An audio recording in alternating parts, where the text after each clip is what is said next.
حیدر حیدر حیدر حیدر ای مظلوم فاتح حیدر حیدر فاتح خیبر حیدر. صابر کی رونمائی اسلام آباد میں ہوئی. تفصیل جانتے ہیں ڈاکٹر ملک عمر سے.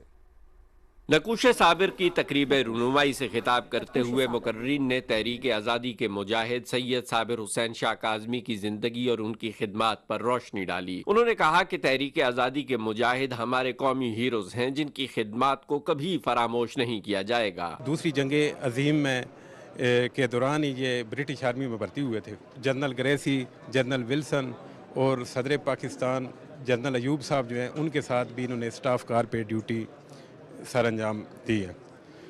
تو اس کے علاوہ بھی ان کی بہت زیادہ خدمات ہیں. ان خدمات کو دیکھتے ہوئے ضروری تھا کہ ان پر کتاب لکھی جائے اور ان کے حالات زندگی محفوظ کی جائے. ہمیں اپنی آنے والی جنریشن کو یہ چیز لازمی بتانی ہے کہ ہمارے بزرگوں نے کتنی بے مثال قربانیاں دی ہیں. آج تو ہم وہ چیز اگر ان کو نہیں بتائیں گے تو اس نئی جنریشن کو پتہ نہیں چلے گا کہ ہمارے بزرگوں نے یہ ملک کتنی قربانیاں اور کتنی محنت کے بعد حاصل کیا. مقررین نے سید صابر حسین شاہ کو خراج عقیدت پیش کیا کہ ان کی جرت اور حکمت عملی کی بدولت تحریک آزادی ریل گاڑی پٹھان کوٹ سے گزر گئی. ٹرین پاکستان آ رہی تھی تو وہ سکھوں نے وہ ساری ٹرین کاٹ دی تھی، مار دی تھی.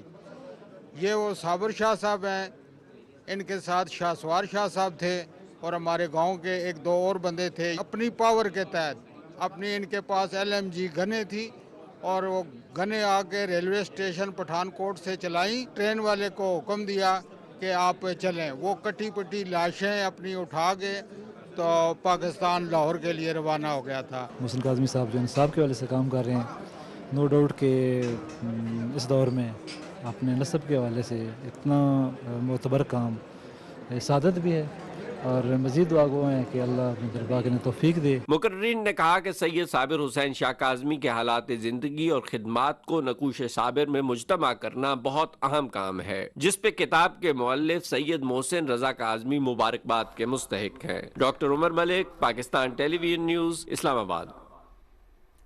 انقرہ میں پاکستان کے سفارت خانے نے پاکستان سے آنے